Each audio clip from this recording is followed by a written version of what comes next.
remarkable gentleman sitting to my left, but mostly because I'm worried about two guys on the stage are going to impart wisdom and jnana to a room full of powerful women who are incredibly talented and accomplished, so I think our work is cut out for each other. Of course, Mr. K.Annamalai has a fantastic ability to charm and disarm his individuals.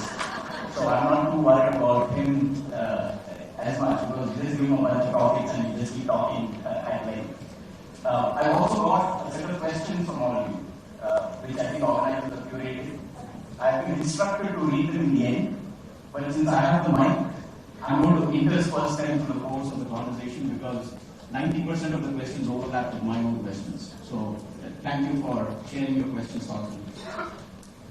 So maybe we kick off with a little bit of your personal choices that you made. I think the facts are very clear in terms of PhD technology and IIM Lucknow and IPS and so on and so forth. But I'm imagining you in IIM Lucknow, there's a group of very talented classmates of yours, very erudite professors of yours, and you chose to go into the IPS. What was the thought process? How did you navigate the placement process? How did you give up potentially lucrative private sector opportunities and want to get into public service at that relatively young age?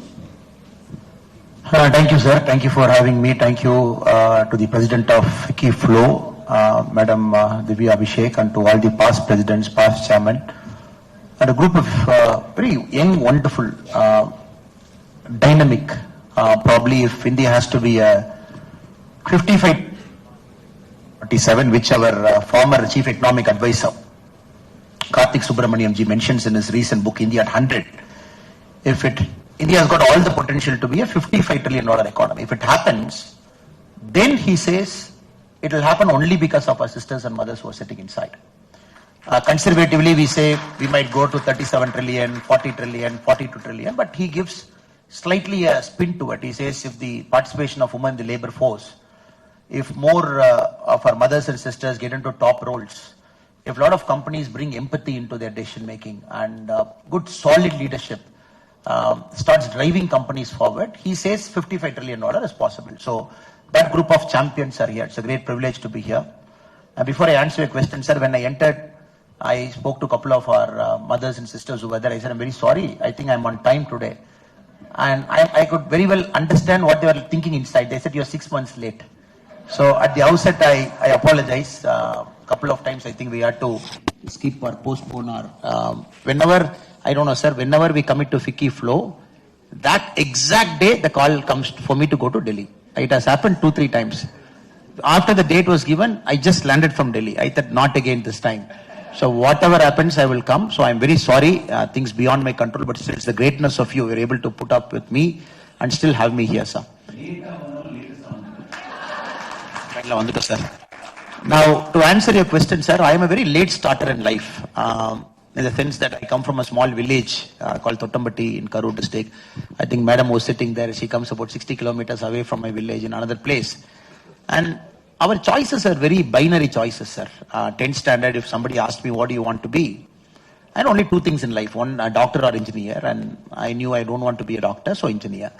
So engineering where, again, no choice. Since my friend is going to a particular engineering college, counseling, I went and selected that engineering college. That's how the choices were made. And the real learning and growth started happening in the educational institution. When you sit inside, more awareness comes. You meet a lot of people from different backgrounds. So then 3rd year of engineering, I realized I don't want to become an engineer. So that is 3 years already into it. But what to do, sir? You have to complete the course, finish the course. The next best option I did was convince my father I want to take a break year off. Neither my father doesn't know what a break year, neither do I know what is a break year. But one thing we're very clear, let me take a break year. Try and explore options to see what I really want to be. So that courage I got from my peer group, my friends and everybody. Because I'm talking of 2006-7. It'll be truckloads of placements. Day one, you see one company, 750 placements on day one. The economy was just booming. Day 3, nobody in the engineering college left without a job. All finished 2007, if I remember. 3rd day, flat 2,200 people got placed in the engineering college study. It's a great college, fantastic institution, but 3 days flat, it's over. But somehow I felt instead of just going to the placement office, my resume goes to the first company that is coming to the campus. I randomly going to the first company, random some interview, and then getting a job, I thought I'll take a year. So that year is the most important year of me, sir, whatever, as a person, if I can comment. I forced myself to do a lot of uncomfortable things. In the sense, I didn't go to my house because I didn't want to make my parents feel uncomfortable. Again, a village, the talk in the village is always, oh, this person's son studied, he didn't get a job, and looks like he's useless, looks like the family is useless. So I avoided going to my village for 1 full year. In fact, 1.5 years. I took a lot of time to travel, meet people. I got a job. First job was a 6,000 rupee a job managing a reception of a coaching institute. I have to be there at 6 p.m., be there till 11 p.m. So fantastic. I learned so much about human psychology, meeting people, closing the office and walking out at 11. Then I started conducting small classes for people who are preparing for CAT. Then I felt I have to do an MBA. It was just a lead to another one, sir. I could say that a bit of clarity when I went to Lucknow, but it was a shock of my life. A person from the southern part of India, very conservative, landing in Lucknow day one, just going there, coming out of airport, Hindi trying to negotiate, 200, he says 2,000, then 250, he says, 50 rupees less, 2,900. So managing that and going to the campus. So everything was a learning, sir. Beautiful learning for me in Uttar Pradesh. 2 years of beautiful time, challenging, navigating. So that opened up my life. Summer, I came and worked for Mr. Vijaykanth of DMDK party. Yeah, so he started something fresh. He wanted to bring some change. 2006, 2009 Lok Sabha elections. I was the first that batch of IIMs to come and intern with the political party. So after my internship, one thing became clear to me: politics is not for me. Especially Tamil Nadu politics is not for me. And seeing politics from inside, and Vijaykanth being such a great person, a very charismatic leader. Then again I went back. Public service was the calling because UP gave me that opportunity to see human beings for what they are. Poverty, murder, the greatness of human being, even somebody earning about 100 rupees, still maintaining the dignity in Purvanchal, the core part of Uttar Pradesh. I learned so much in UP, sir. Maybe if I haven't gone 2 years in Uttar Pradesh, I'm not sure whether I'm the person who's sitting here right now. Then civil service happened, went there, police happened, got a cadre in Karnataka. Cutting the long story short, sir, it is that 20 years to 30 years is a series of doing uncomfortable things in life. Going to North India, not knowing the language, uncomfortness. Getting into a campus where everybody has got either the first rank or second rank in their life, again uncomfortness. Then getting into civil service. Civil service was again a crazy story. It so happened that second year of my MBA I was writing the civil service exam also. And it so happened when my third trimester was happening, the civil service mains exam was also happening. I wrote in my book also, sir. So I went and convinced the dean. So J.J. Irani was the chairman, Tata Sons, who was the chairman of IIM Lucknow. I went and convinced, I said, look, I have to write civil service because I've given my life to it. I'm not sitting for placements, but I have to get my MBA degree also. Can you arrive at a solution? Then the solution they came was, everybody in the MBA will finish their exams in the morning and afternoon. I will write my civil service mains in the afternoon, come back in the evening, write the 2 MBA papers, again next day go and write civil service. It happened for 4 straight days. It's a lot of uncomfortable things. So, uncomfortable things. You have to write this, write that. Then getting into service, police training. First time you are getting exposed to that kind of a training. Physically demanding, mentally very challenging. Your abilities are getting pushed to the limit. Then getting into a new state. Again, I don't know nothing about Karnataka. Day one, no language zero language ability. Again going to a small village. So the point I'm trying to convey, sir, 20 to 30, my year was about doing uncomfortable things on a daily basis, learning new things. I personally believe, sir, a person like me or many people sitting here, it is life that opens slowly to you. And many people are not very fortunate. Life opens up just like that to you. And life has got this great mystery, like a small flower petal. It just opens up smallly, the mysteries of life. And for me, the mysteries of life was very deep down in policing. Every murder was a mystery of life. Yeah. And every human being who is a very honest guy, honest person, dying is a mystery of life. Somebody's children dying in road accident is a mystery of life. And some young girl, again I wrote very extensively in my book, sir, that a 10th standard girl getting raped and killed on an evening day is again a mystery of life. Me being there in the funeral and the mother talking to me that I don't care, you get the accused, you bring them, I don't bloody care about what you do, but I want my child back, just bring my child back. That was a mystery. And policing, what sir, 9 years, 10 years of policing, you see crimes at a very humane level. Yeah. And two ways you can approach a problem. One, keep a distance to it, just approach it professionally, do the job and get out. That is one way of doing it. But maybe I didn't belong to that category. My category was more into get involved, try and find why it happened. Why Aksharat, I'm not supposed to tell the name of a girl below 18 years. Why the 10th standard girl got raped and murdered on that particular day. Is it circumstantial? Is it by life? Is it because life was not fair to girl? How criminals were born, criminals were made? Is society making a criminal? Is a criminal born? So this kind of things. That rumbling was happening for about 2-3 years, 2017-18. Then Kailash Mansarovar Yatra happened in 2018. So I just came, wanted to do something, NGO, politics, bring change. So from IIM Lucknow, the process of finding which is a better way to serve a fellow human being was a process. Got it. And when many people ask me, what do you want to be? I don't have a straightforward answer, sir. When somebody asked me at 12th also, I never knew. Because for me, I never saw life to just say, I want to be this. And with all humility, unless you see life, how can you say I want to be this? That's correct. And for me, that process took a long time. Maybe for other person, it just happened at 19, 20. For me, it happened at 30. Slowly seeing and seeing and seeing. So it's a great privilege of life, sir. Life is very kind enough for you to see a lot of things which you shouldn't have seen, and to take a lot of things personally which you shouldn't have taken it personally. So my leadership, I'm very sorry, but my photo, you have put it so big. And my leadership, the transformative leadership, the topic that today I think you're trying to probe more, for me is all about approaching life with all humility, with a sense of open-mindedness, just allowing life to take where it wants to take you. In the process, trying to understand that you are part of a larger cosmic force. And in the process, trying your best to balance that karma in whatever decisions you make. Yeah. Of course, we will talk more with further questions, sir. Sorry, I took a long time to answer. No, this is very helpful foundation to lay on some of the choices you've made. From what I am taking away, one, I think, important lesson for all of us is, get the foundation strong. And the foundation is mostly when you step out of your comfort zone. And some of your discomfort was self-imposed, but some also circumstantial. The situation forced you, like in Uttar Pradesh and so forth, to step out of your comfort zone. That's quite important.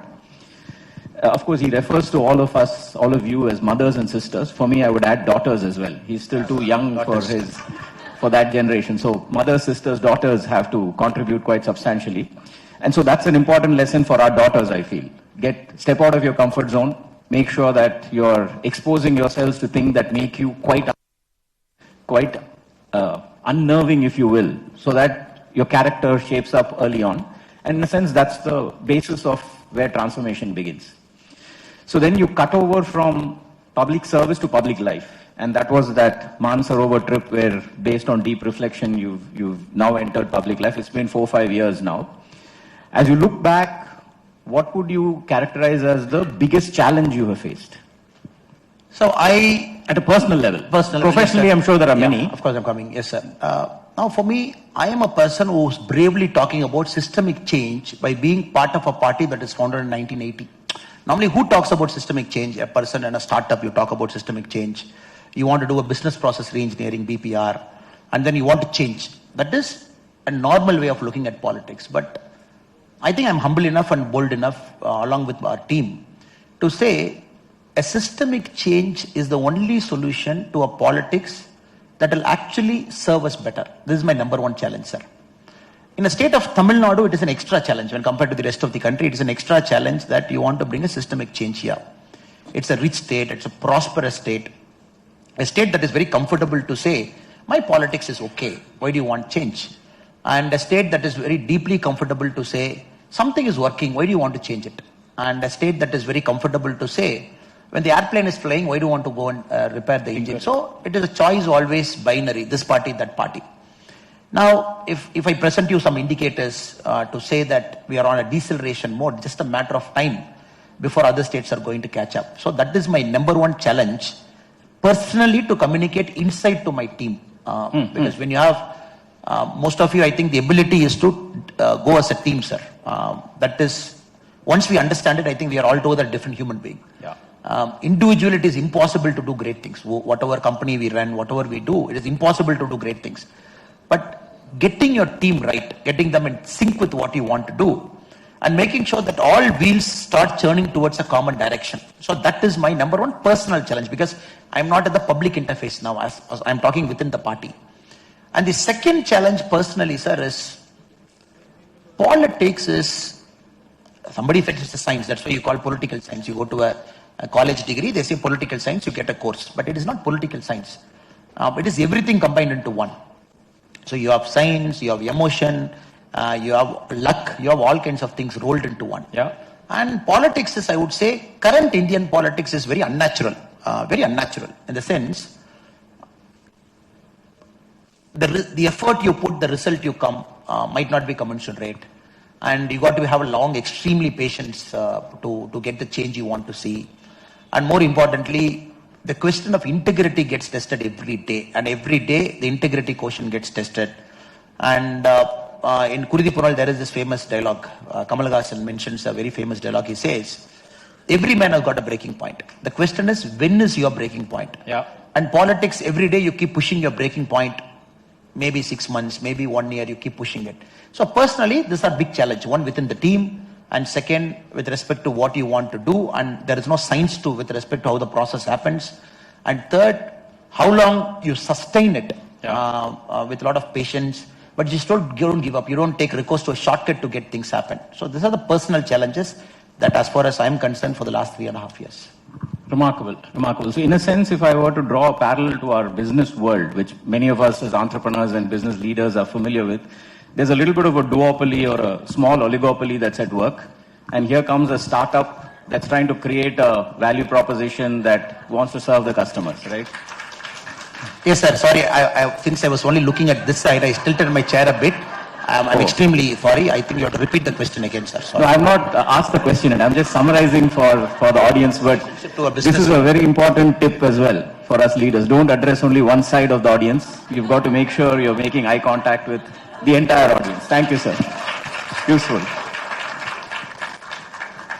So I think it's important for the startup to create a proposition, and that's what K.Annamalai is attempting.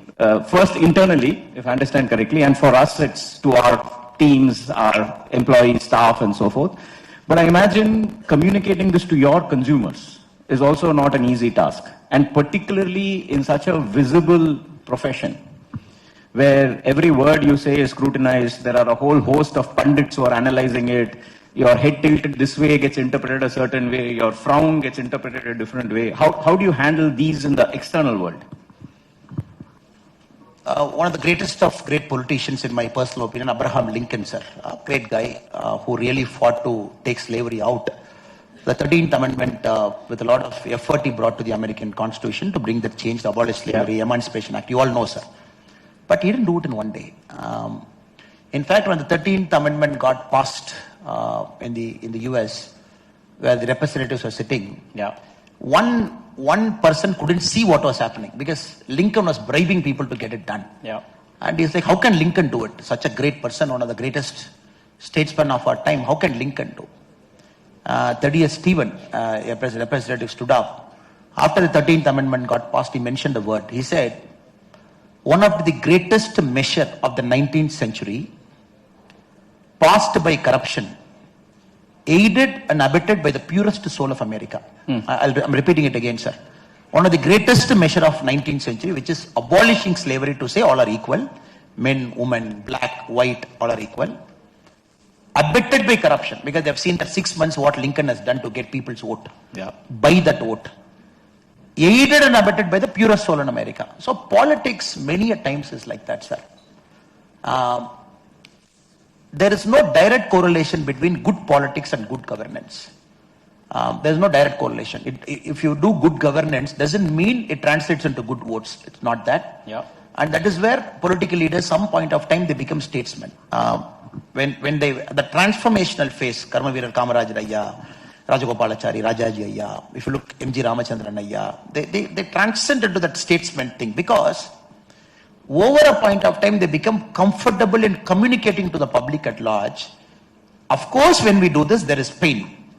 But as a society, we got to tolerate to move to the next level. So this is a bigger challenge, sir. Right now, it is all teethering problems. This will get solved in the next 5-10 years, sir. Yeah. And second, with all humility, we have to understand this democracy is thousands of years old.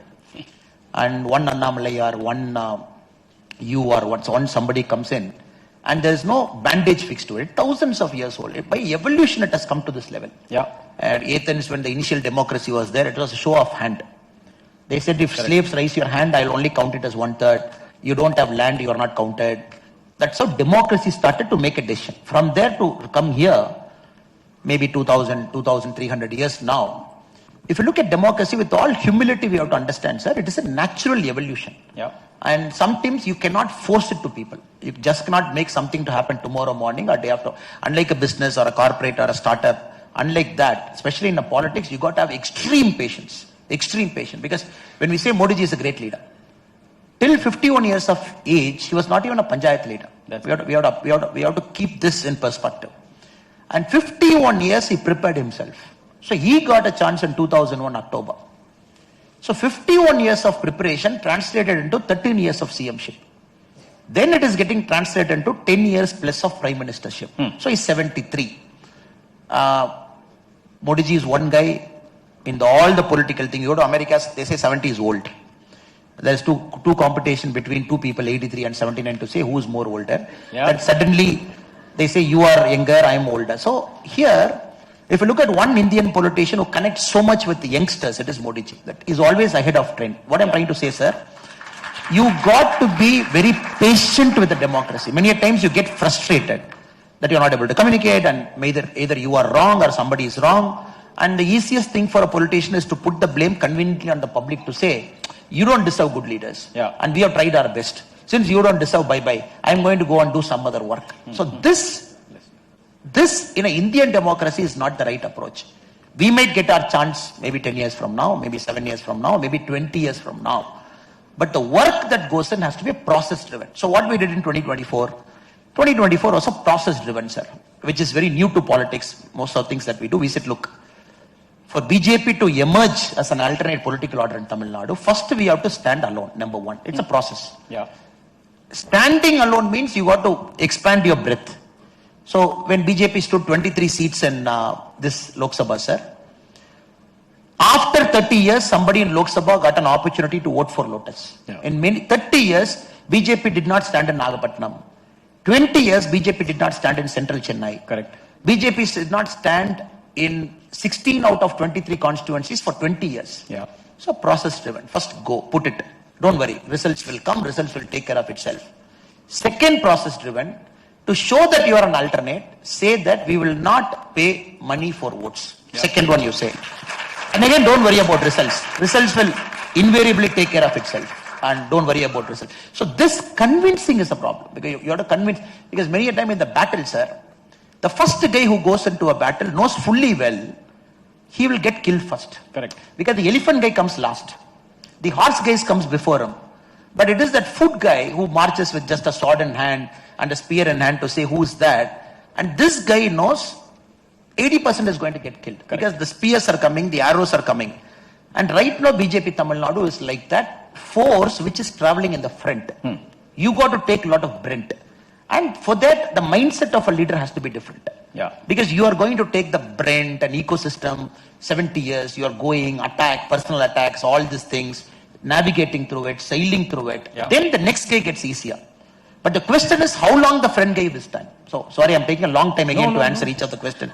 Yeah. So to answer it, sir, it's very tough because you are selling something, making people to believe inside the party, brothers and sisters, it is not going to happen tomorrow, not next year, not 6 months from now. It will happen, but let us be process driven, number one. Yeah. So you have to make them to buy. Second, in a process driven, winning and losing doesn't matter because you are trying to bring some change. Number three, you will take a lot of Brent, but still it's part of the job, you go through it. So this is very, very important for me to sell everywhere. So democracy is like that, have patience, Internally, people should buy it, prepare them for longer run.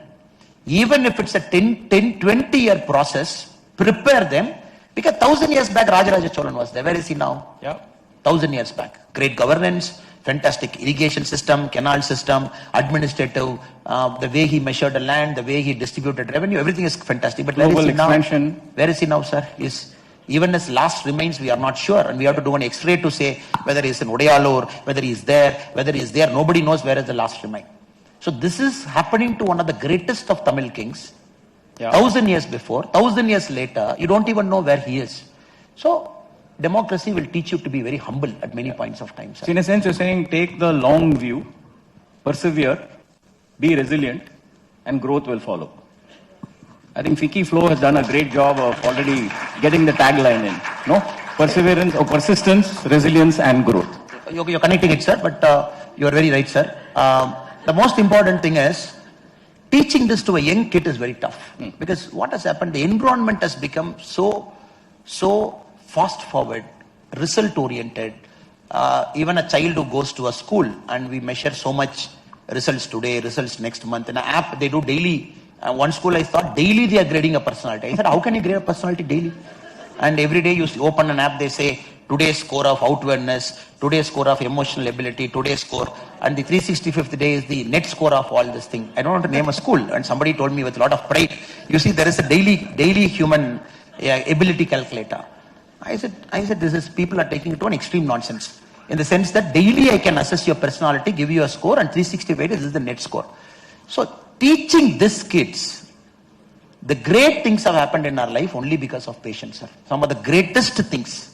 If you look at any of the greatest inventions, if you look at any of the greatest path-breaking discovery, if you look at any of the fundamental shifts that has happened in our country economy, if you read it any history, patience is the underlying thing. Yeah. People were willing to fight, grind through and get it. So now to the young startup kids, I make it a point, sir, to invite myself to go to a startup event because to learn what is happening here. That's a different world to me to go and see. And when many people I ask, why are you doing this? They say, 3 years, the valuation will be good. 5 years, it will be billion. And that I approach because you cannot be in it for something to grow a revenue because you got to solve something which humanity should progress. Because, sir, 50 years from now, nobody is going to remember us. 100 years from now, we are swept away from the pages of history. Yeah. And 200 years from now, we are a small speck of dust somewhere in the grand universe. So, since we have one life, which is an average 75, 80 years, whatever that God has given us, take a bigger problem and solve it. And to solve a bigger problem, you need patience. And when you are inside, do a path-breaking discovery, solve some needy thing for me, for the person next to you, and solve something which people couldn't do it over the last 2,000 years. Why poor people still live in huts? Can I build a 1 lakh house? We are waiting for some solution. Why every 2 years the road gets washed away? Can you put me one road which stands for 15 years? And why still corruption is a way of life? Can somebody in politics find a way to root out corruption? Yeah. So these things, I think, is worth dedicating our life to. Sure.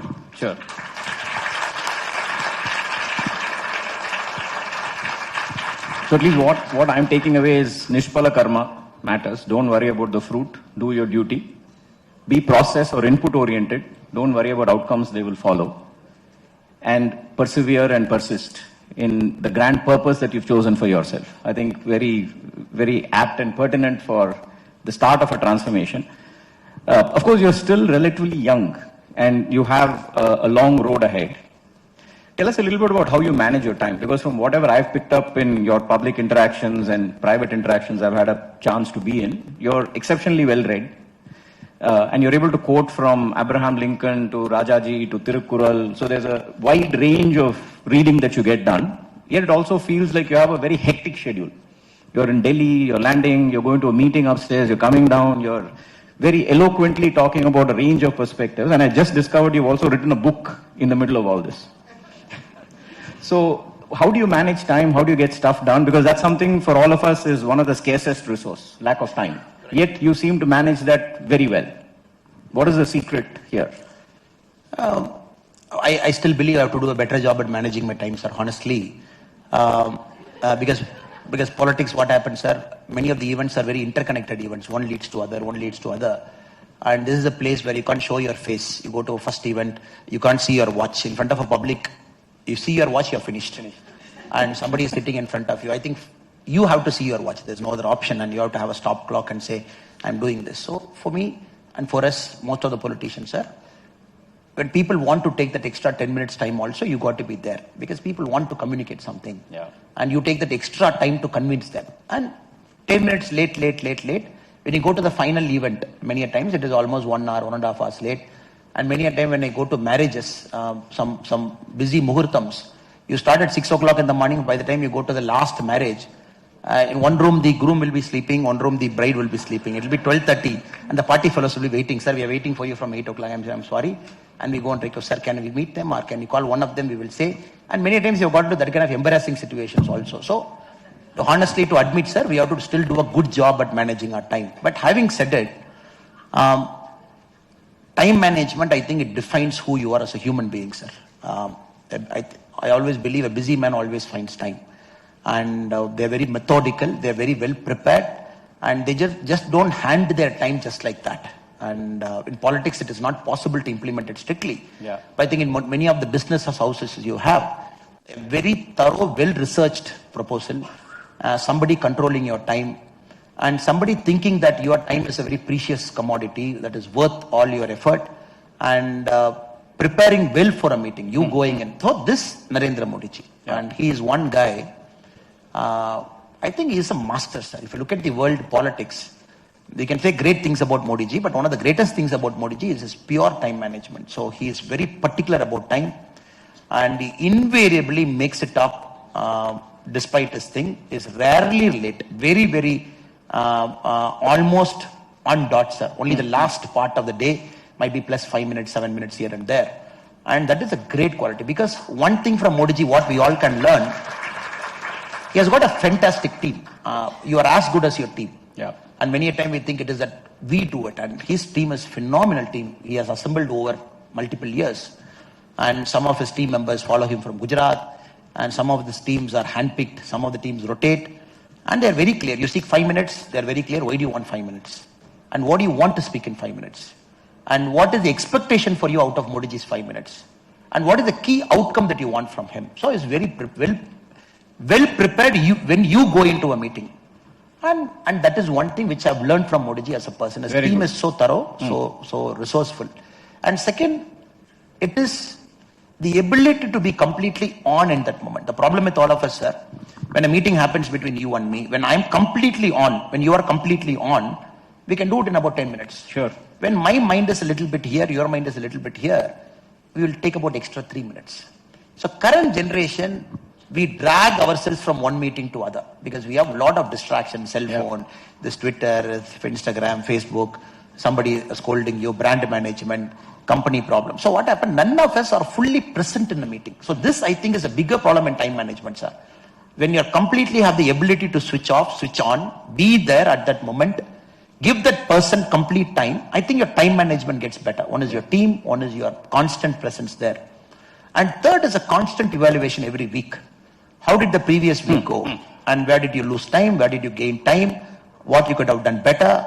And many a times, sir, small people, big people. In our society, big problem in Indian society is we just like that classify people into big and small. And you say you're a small person, you are there, and you're a big person, you are there. And every small person or big person, whatever society's category in our mind, we have to understand, sir, everybody has got 24 hours. And everybody has got the right to audit this previous 7 days. Sure. Everybody.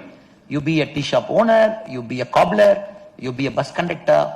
And we don't sit as a society to see what did I do last week. And since we don't have this diary writing and being honest with ourselves, questioning ourselves, so as a society, we tend to be generally late when compared to most of the Western democracies. Yeah. That is one thing we as a society have to do a lot of introspection to better manage ourselves and time. This is my humble answer to the question. No, in a sense, time management is also a process. You've distilled it to a 3-step process of looking, learning from others, managing, and then reflection and introspection to course correct.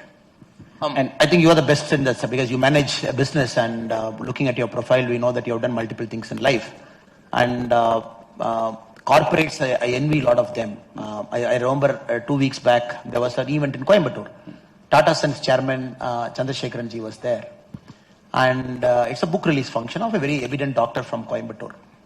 So when I was speaking, I mentioned, oh, it's a great thing that you're able to bring Tata Sons chairman to Coimbatore. And normally their calendars are blocked 6 months, 1 year in advance. And it's a great thing that has happened because it doesn't come to a private function. It has come to a private function today. And I could really appreciate he coming on exact time. He wants to leave at a certain time, by which the whole organization is in a hurry. He will leave at 7 o'clock. Please finish, please finish. Everybody coming and telling behind our ears, please speak fast. So this lesson I learned that day, sir. Yeah. When somebody consistently maintains a standard to their time, the society and the organization will get adjusted to that person. To that, correct. Correct. On that note, my job got infinitely more difficult because Fiki Flow is exceptional at time management. I have been instructed to wrap up by 6:22 in the minute-by-minute run sheet that was sent to me before the meeting. 6:22 to 6:25, we're supposed to give mementos to each of us and then pose for photographs and leave. So they understand the basic trick in politics. When you don't have a direct answer, give a long winding answer. So naturally. So Divya, please let us know at what time we should stop. Throw something at us because we can keep chatting, as you know, for a while here. Let me switch gears, sir. Since we are sitting amongst accomplished women, here's one question that one of our mothers, sisters or daughters, as the case might be, has shared. What is your vision to empower more women at a grassroots level to drive economic development for the state or the country? I'm sure you've met a lot along the way. So how do you think about how we can really unlock a lot of latent talent and potential that today we're not using as a country? So I just prepared some data before coming here. I found women comprise 22% of the total entrepreneurs in our country, which works out to be 15.7 million. 10% of all former enterprises are owned by women, 10% only. 2017, 10% of startups were owned by women. Now it has increased to 18% in 2023 startup registration. 14% of unicorns, we have 114 unicorns, have only 14% have one woman founder among the founders. Great thing about Tamil Nadu, 49% of startups have at least one woman founder. So this is our state is a leading indicator for many of the states. And we were very surprised when we were doing our data auditing for the Mudra loan that was disbursed. Tamil Nadu is #1 state in the country which gets more Mudra loans. 72% of our Mudra loans have gone into women-run businesses. We are #1 in the country. Yeah. 72% of Mudra loans dispersed in Tamil Nadu. Mudra is small, medium, micro enterprise. Correct. It is run by women. So during last year, we took a yatra, sir. I couldn't believe this data. I thought either there's something wrong with the data because I'm not visibly seeing women entrepreneurs, women leaders, visibly seeing there. I mean, a male-dominated world, we are only traveling between meetings where a lot of male you see in positions of influence. Yeah. So last year we took a yatra, sir, Inman Yenmakal Yatra. When we traveled in all the 234 constituencies of Tamil Nadu, we made it a habit, a religious habit to invite all our mothers, sisters and daughters.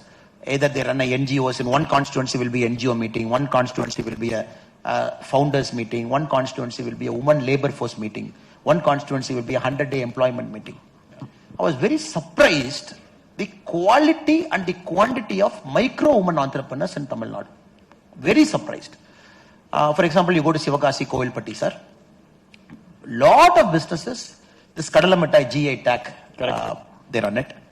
Again, you shift to Manaparai, the Murukku, all the women micro entrepreneurs run it, which is not coming in a paper, which is not visible outside, but everywhere they run it. Then I understood, okay, this is where the bulk of the Mudra loans are going. Correct. People make puppet, appalam thing. Hundreds of women, they run a company, they have a brand, they build it. And Modi ji in one of the Man Ki Baat said, Government of India, it buys all its products from a portal that Government of India runs. Correct. And Modi ji said, look, my office flask, this is the flask which Modi ji drinks in his table. It was supplied by a woman-run business firm from Dindigul, Tamil Nadu.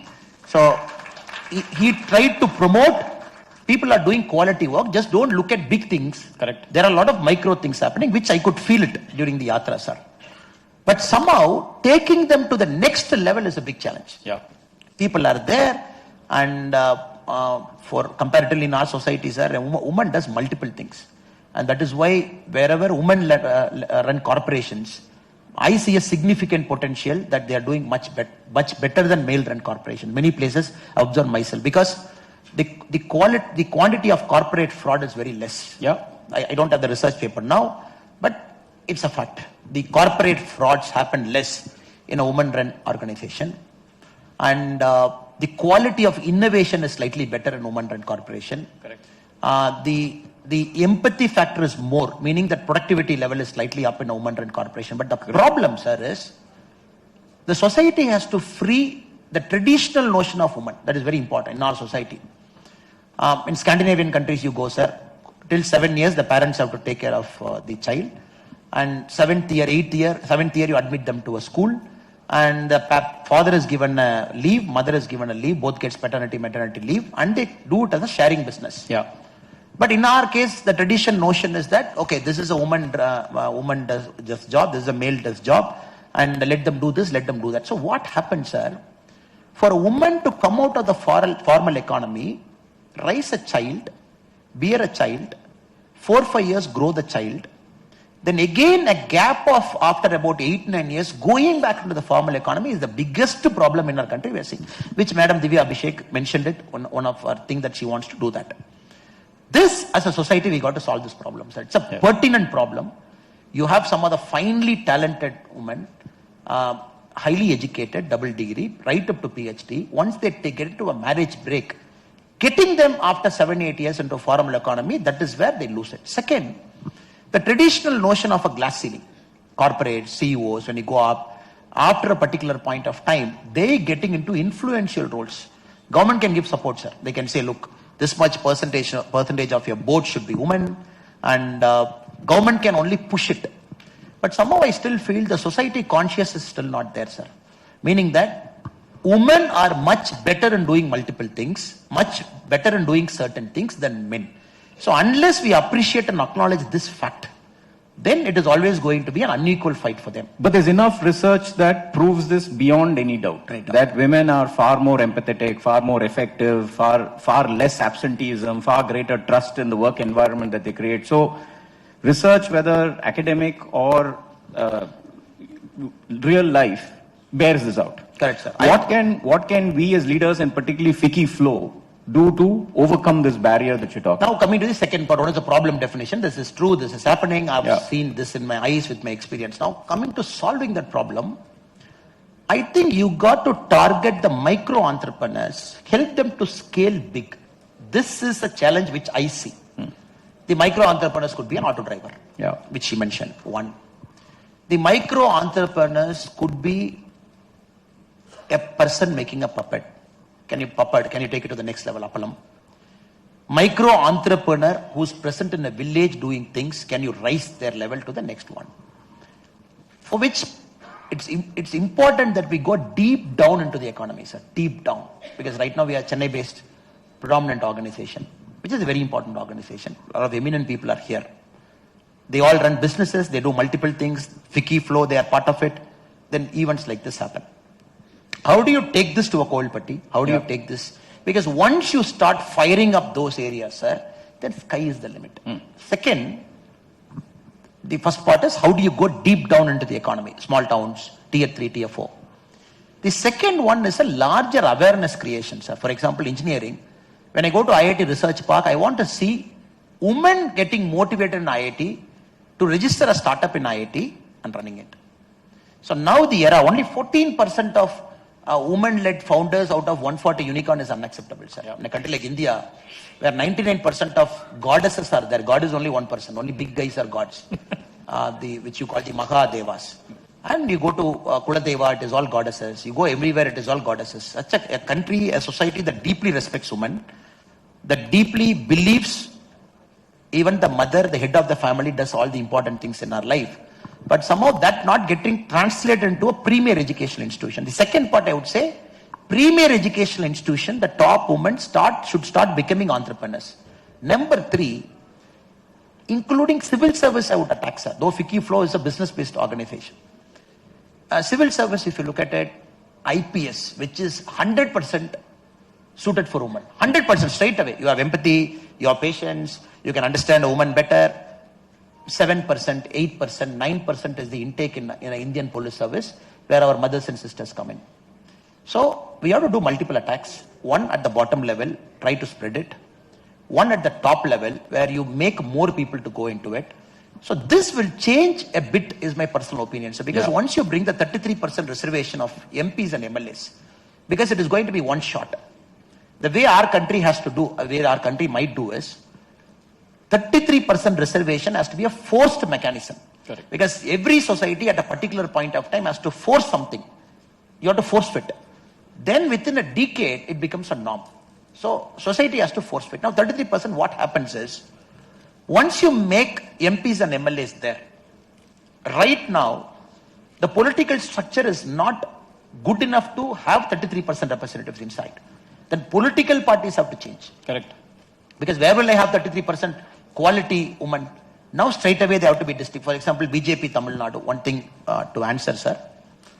We are the only party in Tamil Nadu which has got woman president of a district. I'm not saying women's wing. I'm saying combinedly woman president, which will have a women's wing also. So after I took over, in a meeting I said, look, it's time that our woman force should lead us in politics. And there's no point bringing somebody as a top. You bring somebody as vice president, somebody as secretary. That is one way of solving a problem. But the permanent way is you got to bring women folks at the mandal level, at the district level. Correct. Then everybody said, oh, sir, how is it possible? It's a male job. Till 11 o'clock we are there. How will they feel safe? How will women work till 1 o'clock in politics? Traveling 200 kilometers a day and all. Then I said, nothing doing. We're going to experiment. So 2 districts we will take. 2 districts we will appoint women as the district president of the party. Tamil Nadu, we are the only party. Ours is the only 2 districts in Tamil Nadu which has got a woman president. Every other political party, every single leader at the district level is male. Yeah. Which we have to understand in perspective. Then when this was happening, a lot of rumblings inside. Not cooperation, not respecting them. Saying that, oh, you are a woman, so state president gave you this job. You are not eligible to come. I will not respect you. What traditionally happens many places. Yeah. So there was a meeting happening in one of our woman president's constituency, district. And I was in the stage talking like this, and it's a 6-feet stage. And one drunk person caught hold of my waistee. When I was speaking, he was pulling my waistee down. And the mic was in my hand, lot of crowd, he was pulling my waistee. I don't know for what reason he wants to pull my waistee, just pulling. I am like in one hand, my waistee I am pulling, in one hand, mic I am speaking. This happened about 2 years back. My president was next to me, she saw this, she turned down, she got down a bit. I thought probably she is also trying to make this hand go away. One slap she gave, patar she gave. I could hear it there, like top, it was like, that sound was like, when he hit somebody deep, that shot he gave. I could immediately see not that person's face. I felt so happy as a cop. I saw all the male faces. Then like everybody took one step back. One patar is like, take this fellow out. Calmly she was standing. That was the last day she had any trouble in that party, in that district. Last day. So sometimes what happens, sir? Many a time the society doesn't allow them to truly expose themselves as a person. So that day, she is one of our finest district president. This, she controls like this. She got a confidence in front of so many people because for her it was like a Hanuman moment. Because the society for a long time says you can't do this, you can do this, and for her she got that confidence, I can do. I hope and pray that all of our mothers and sisters and daughters will truly get that Hanuman moment. And it is that one moment they have to get it. And once they get it, sky is the limit, sir. And in a sense, we have to create those zones of discomfort, if you will, that Hanuman moment. If we're able to create, then, automatically they will show their talent and they will realize it, more importantly. It will happen, sir, you are right. And, the last answer I was explaining this 33% reservation. That I think is going to be a fundamental game-changing process. Because you are going to straight away put women in policy making. Yeah. Sir, it will be 33% plus only. It is not going to be 33%. 33% minimum. Then it might touch 40. Right now, the best of the world parliaments are at 13%. Yeah. And India, in a decade from now, we are going to leapfrog multiple democracies to get into 33 to 40% range straight away. The best of democracies are 13%. America from 1776 is yet to get a woman president. Correct. Probably this time we are not sure whether it will happen, but we are waiting and watching. And that point of time, India will be the global woman powerhouse. Because this moment, which is not very widely celebrated. And one other day a person asked me, Anna, what is this, Anna? 33% they give it to women, Anna, what will we do? I am doing politics for 50 years, Anna. I said, Hello, brother, you sit. Now, how are we going to do it? Right now, the number of MP constituencies are 543. So nobody is going to make 1/3 of 543. The new census they will commission, that might probably say India should have 800, 850 MPs.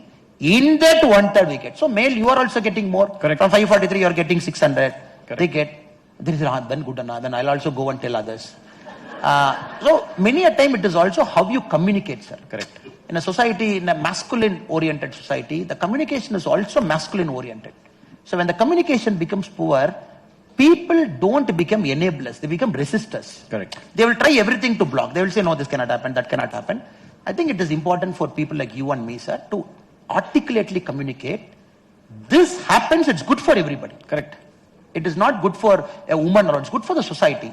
And when a woman feels empowered in a big way, the society becomes much calmer, sir. I've seen this with my police sub-inspectors, inspectors. Yeah. That is another story, like this Hanuman moment.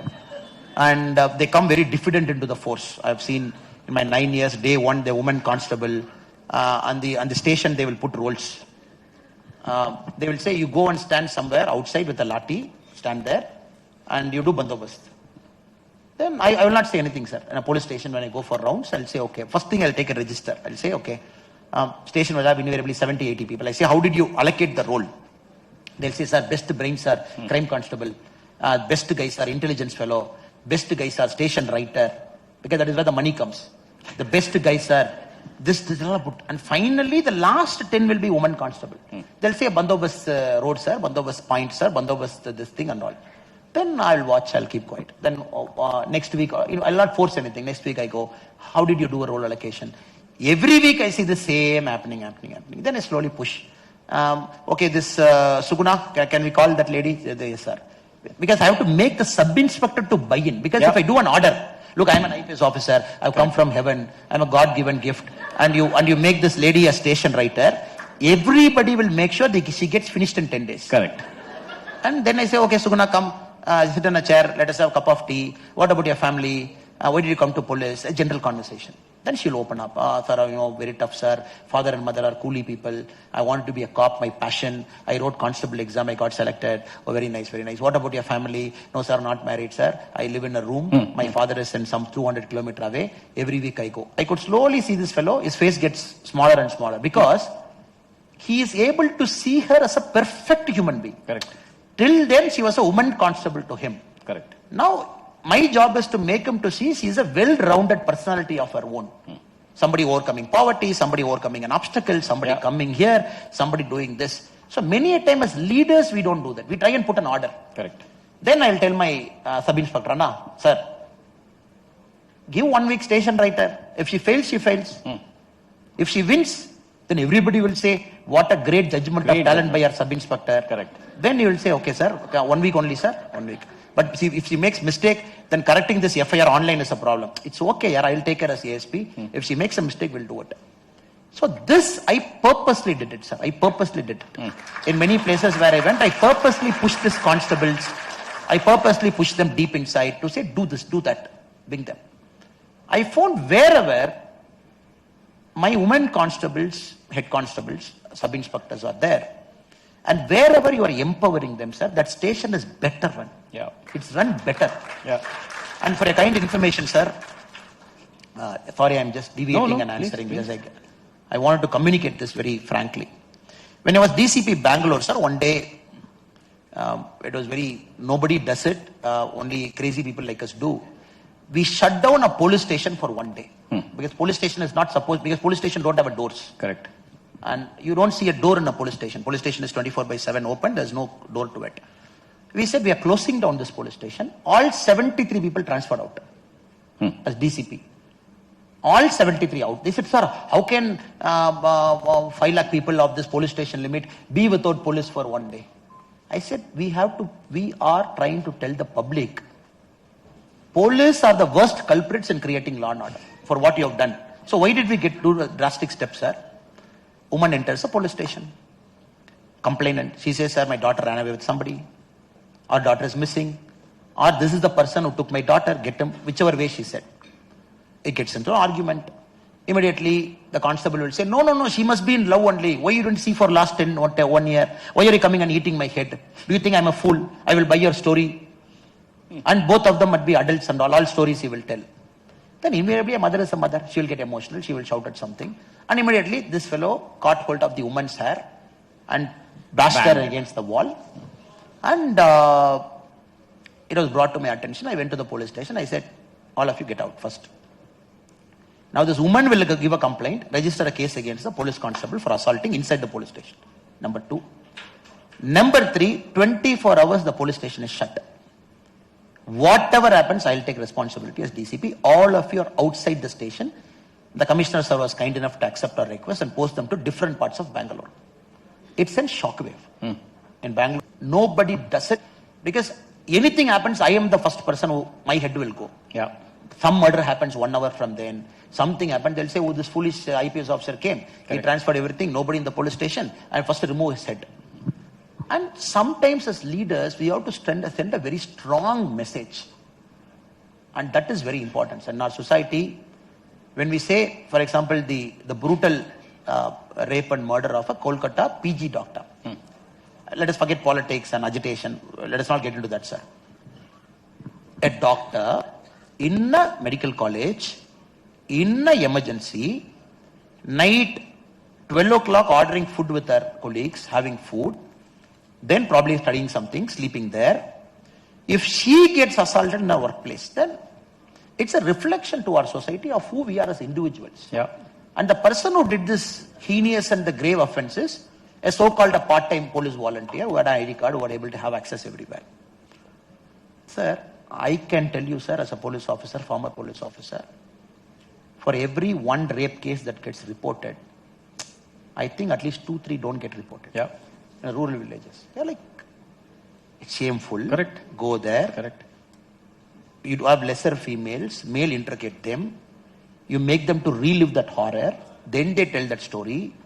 Then there is a long process. You take them to a magistrate, do a 164 statement recording, then medical checkup for 1 full day, then multiple questions, it gets leaked to media. So people are like, why do I have to go through this nonsense? And many places it don't get reported. This is a very unfortunate part. For me, this mindset got changed, got broken when I went to Germany for a cross-police training.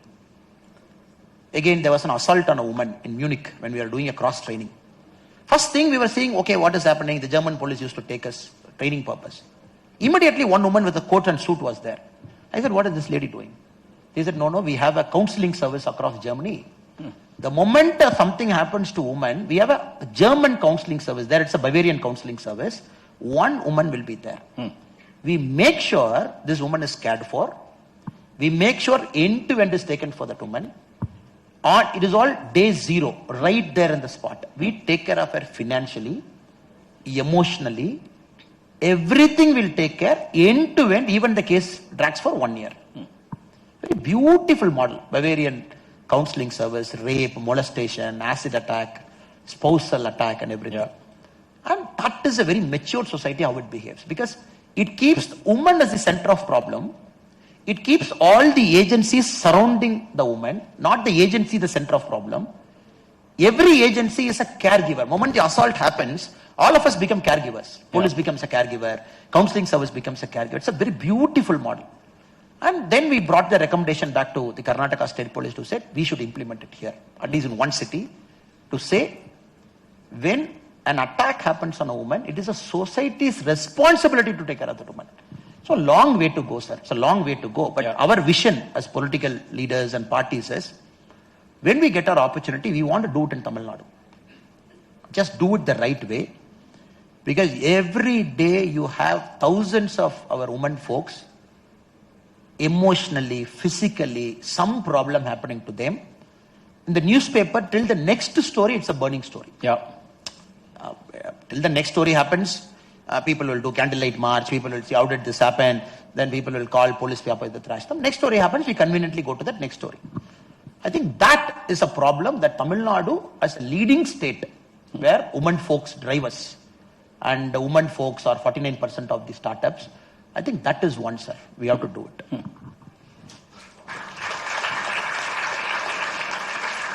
I guess seeing challenges up close and personal builds a certain amount of both resilience but also a vision. And certainly speaking for myself, I've been shielded from these harsh realities of life. Divya, how much more time do we have? We can keep going. Last question. We are on time. And I might get a whack. He's already said you can whack. So one final question, and then with your indulgence, I have a little bit of a rapid fire I'd like to close with. But Viksit Bharat, what is your dream for Bharat? So many a times when we say Viksit Bharat, developed Bharat, immediately we say, oh, it is roads, infra, economy, $1 trillion, and I mentioned $55 trillion. But for me, it is not that, sir. For me, Viksit Bharat is not a money or a road or an airport or a port, no. Sir, for me, Viksit Bharat is all about a way of life that is peaceful, a way of life that is able to take the best of human potential, a way of life that is fair to everybody, fair to all regions, fair to all sexes, a way of life that makes sure India becomes a role model in multiple sectors to the world. I'm using the word called way of life. A way of life means the way we treat a woman. That's a way of life. Viksit Bharat in 2047, how do you treat a woman? We should not even have this artificial bias in our mind. Woman needs to be treated. Because somebody told in the last 250 years, woman needs to be treated well. Keeping that as an argument, we say, can we find a better way to treat a woman? So this logic itself is nonsense. Why should you treat a woman better? A woman is more important, equal, if not more important than a male. So that thinking, right from a school, college, everywhere should percolate. Again, a way of life means that you have a comfortable life. Human quality of air is very nice. Particulate matter is low. Every city will have a green park. And the elders can go for a walk comfortably in the evening. And businesses thrive. The quality of research that we do is fantastic. Again, way of life. And again, for me, a way of life is there is no differentiate between a rich guy and a poor guy in terms of health or in terms of education. Because as a society, we have failed in two parts, sir. One is education and health, where a rich guy gets a superior quality of life, a poor guy gets a lesser superior quality. Again, make it equal, make sure the things go up. For me, again, a way of life means, right now, the mode of transportation that you do, sir, a lot of stress, train, car, two-wheeler, plane, this thing, have a very seamless integrated flow. Hyperloop, bullet trains, airports. So, end of the day, it is not money, sir. We having money will not make any sense. But what does that money indicate in 2047? So that for me is Viksit Bharat, number one. Second, I want to get a little bit... Again, all inputs you're saying. Yes, sir. The monetary measure is an output which will follow. Correct. Fair enough. And we should not focus too much on only on monetary output, sir, because what happens is, for example, China this year, if you look at the billionaire index, China lost about 81 billion this year. Forbes list, it lost 81 when compared to 2023. 81 people come down. And as a society, if we are very clear that concentration of wealth happens with a particular segment, everybody does hard work, everybody gets money, it's all fine.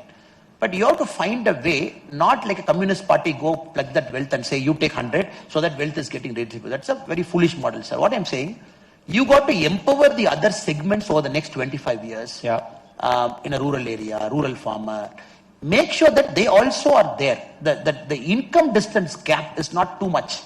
Because any society, if you say the income distance gap is too much, I will achieve 55 trillion, but still 25% of my population, that point of time, maybe 165 crore, will live in absolute poverty, not acceptable. So that is, a lot of policies have to come in, fair distribution, equitable distribution. opportunities for everybody, reaching there as a mark of 55 trillion or 160 trillion, quality of life, happiness. Like China has got into this a problem. They say, look, I've got wealth, but I'm too old enough to enjoy my wealth. So can we not make that mistake of China to say, yes, I'm old. Of course, 2060, 2047, all of us will be old. Right now, 40% of the population are below 25 years of age. We got to be old, we got to be rich, but we got to be with absolute health quality to enjoy life. Correct. This three problem nobody could solve. Americans have become too obese to enjoy their wealth. Correct. Japanese have become too old to enjoy their wealth. Now China is getting into the graying zone. Now India should be the first country to solve this problem of wealth, age, quality of life, all in one triangle. That is Viksit Bharat to me, sir. So it's a wonderful trinity. And if we are able to achieve that, that would genuinely be Viksit Bharat. That's a useful way to think about that impossible trilemma, if you will. Let me close with, before I get a slap, let me close with a quick rapid fire. And the object of a rapid fire is genuinely rapid, sir. One answer only. And because you're also a former policeman, bullet-like response. Because you operate on multiple answers, that is the problem. So I'll warm up with an easy one. CSK or RCB? Dhoni CSK. IPS or MLA? Can there be something in the middle, sir? Illa, sir. A constant service to the public. We'll accept that. Tamil Nadu or Bharat? A strong Tamil Nadu with a very prosperous Bharat. So we want the real Singham to answer. Now you're answering as the state president of the BJP. That is my vision, sir. That is my vision. And if I again talk about statistics, sir, if you look at Chennai, 20% of people speak Telugu. Chennai is thriving because of many of our North Indian friends. You take many of our North Indian friends outside Chennai, tomorrow there will be zero money flow. Chennai cannot run. Correct. And they control the money and... Okay, sir. Answer accepted, sir. So it is all a combined... No, it is all a combined way. And I live in a political society where a lone voice, many a time to say, it is our North Indian friends who have enriched Tamil society and they have made it more beautiful, like a garland. And how can I differentiate, sir? Fair enough. Strong Tamil Nadu in a prosperous Bharat. Fair enough. Urban growth or rural development? I think when rural development takes care of itself, urban growth will eventually happen. First is rural development, you focus. Good. This one I think I know the answer, but I'll ask it anyway. Quick win or long-term solution? Long term. I'm always a long-term guy, sir. I suspected as much. Integrity or loyalty? Integrity over loyalty. Integrity is there, people become loyal to you over a point of time. Modi ji or MGR? Modi ji or MGR?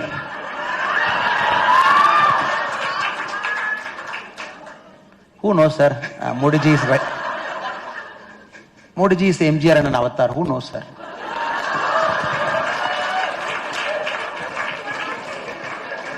Social media or traditional media?